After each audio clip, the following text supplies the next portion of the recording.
Ваши предложения, они явно противоречат гражданскому законодательству, семейному кодексу и так далее.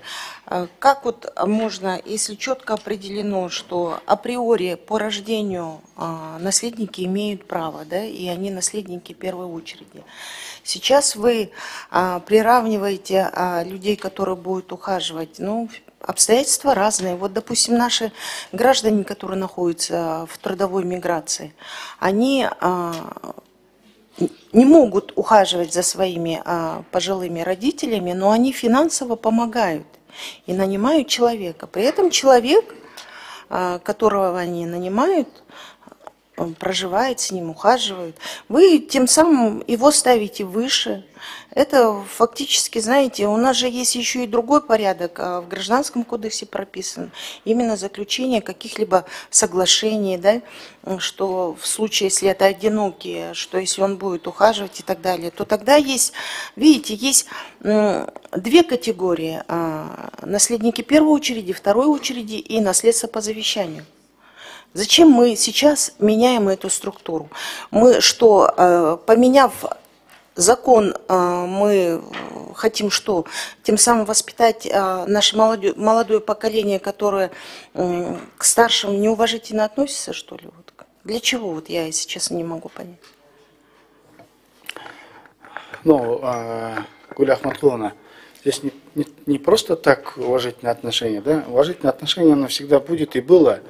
Здесь вопрос о таких вот ценностях, которые практически у нас никогда не было, да, за пределами, за рамки того, что люди оставляют, при этом есть квартира, есть дом, но делая ссылку на то, что забрать это имущество, идут на различные способы.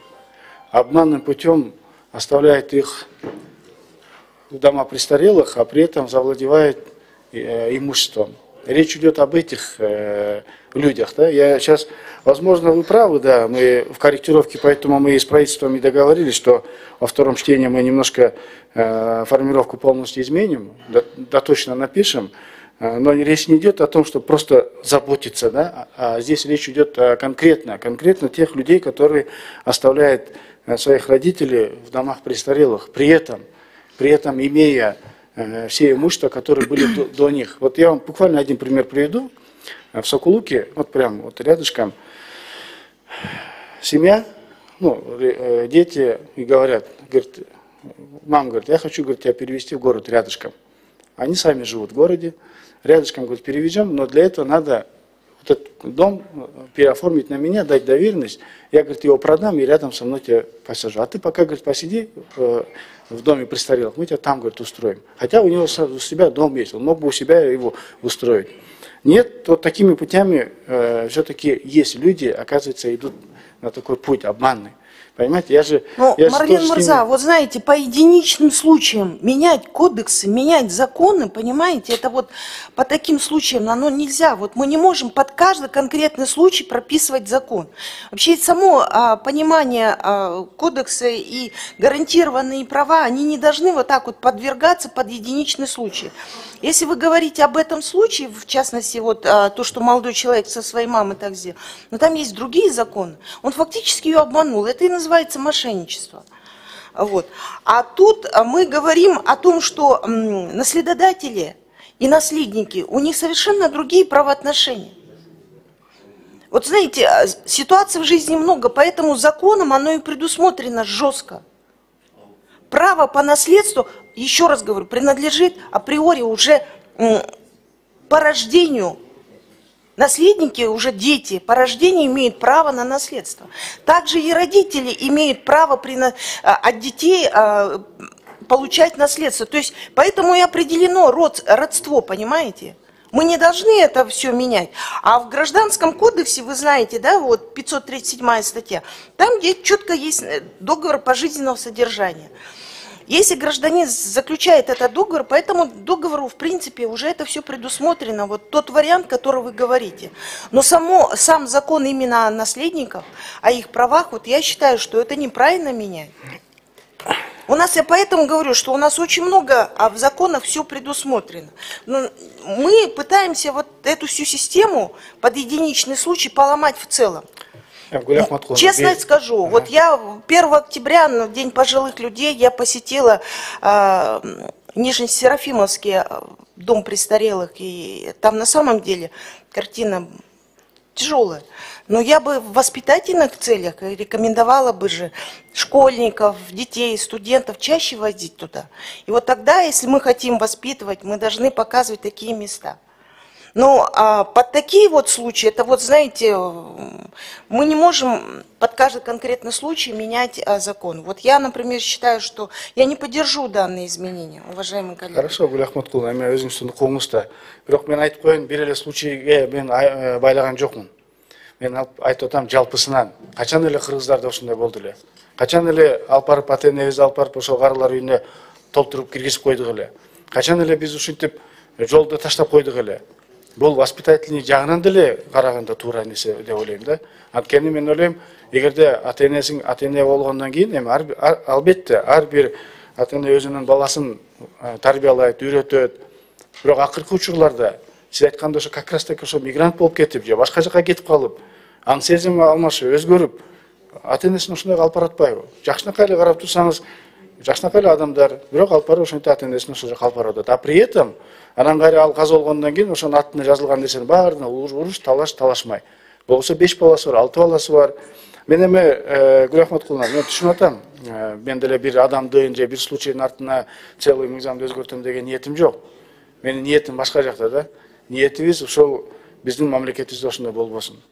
Ниетибиз ошо карылар үйүн такыр эле келечекте жок болсун. Колдон келсе барды кантип эле бизде туугандар болбосун. Кантип эле 2-чү, 3-чү кругтагы туугандар болбосун. Барды баарыбир. А бирок тилекке каршы ушундай алкагынан барып атышпайбы? Биз ошого өзгөртүү киргизип, кичине болсо дагы бул жактан мейли андай мындай поступка барбай калат. Мейли үй үчүн барбасын. Үй үчүн хотя бы ата-энесинин аягына чейин карасын, өмүр өткөнгө чейин. Ошончолук эле үй үчүн жан талашып атышса. Ошол сыяктуу эле өзгөртүүлөрдү киргизип атканбыз. Анан эми урматтуу депутаттар, бул биринчи окууда айтып атам го. Барган, берген замечаларын баарын кабыл алдым. Сүйлөштүм минус менен. Экинчи окууда өзгөртүп келе турган болдум. Эгерде экинчи окууда дагы эгерде такыр сизге ушундай эле мындай эчтеке алмашпаса, мен өзүм деле мындайга барбайм, өзүм деле маселени чечип салам. Алып салам күн тартибине. Но мы должны все равно апеллировать хотя бы, знаете, элементарной статистикой. Сколько гражданских дел по наследству, сколько оспаривается, сколько вопросов вот возникает. Да?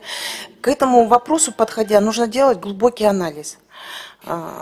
Марлен Мурза, мы не должны, я еще раз говорю, поддаваться каким-либо эмоциям и решать этот вопрос. Процесс миграции мы тоже не можем приостановить с вами. Это естественный процесс, в принципе, то, что происходит в обществе. И подводить именно, решать этот вопрос именно таким путем. У нас бич другое. То, что молодые родители оставляют малолетних детей, вот это вот, да, это проблема. И отсюда и вырастают эти дети, которые в конечном итоге, кого их оставили, и, соответственно, они не будут ухаживать. То есть мораль, она намного глубже сидит. И поэтому я бы не торопилась принятием данного законопроекта. Спасибо большое. Ошол жерде ата-энечи эч качан жалгыз этпейт экен да. Баласы жаман болсо дагы, ошол жерге алып барып койсо дагы, керек болсо пенсиясын топтойт экен дагы, баласы келгенде пенсиясын берет экен. Эмне үчүн бересиң десе, мен балам келип эле көрүп кетсинчи мен дейт да. Мага келип эле көрүп кетсинчи. Ал эч качан жалгыз этип барып сотко же милицияга же эч кимге жазбайт ал. Анткени ал ата-эне. Ал эч качан өзүнүн баласын андайга барбайт да. Баласы жаман болсо дагы мен балам дейт болчу. А бирок андай да случайлар бар экен да, пенсиясын бекитип алат, берет ошого келсин, мага ошол пенсия үчүн дагы келсе, бирок мени бир көрүп койсунчу деген дагы ата-энелер бар экен. Эми мен айттым го, вы жакшы билесиз, как пишется закон, тоже хорошо знаете. Я же говорю, во втором чтении давайте, помогите, давайте поработаем. Сказать, что а что мы этот закон породим такой очень плохой, что много ли? судебных споров, которые вот не нужно будет, и это будет большое бремя. Мы создадим конфликтную ситуацию, которую нежелательно вообще создавать в целом в обществе. Спасибо.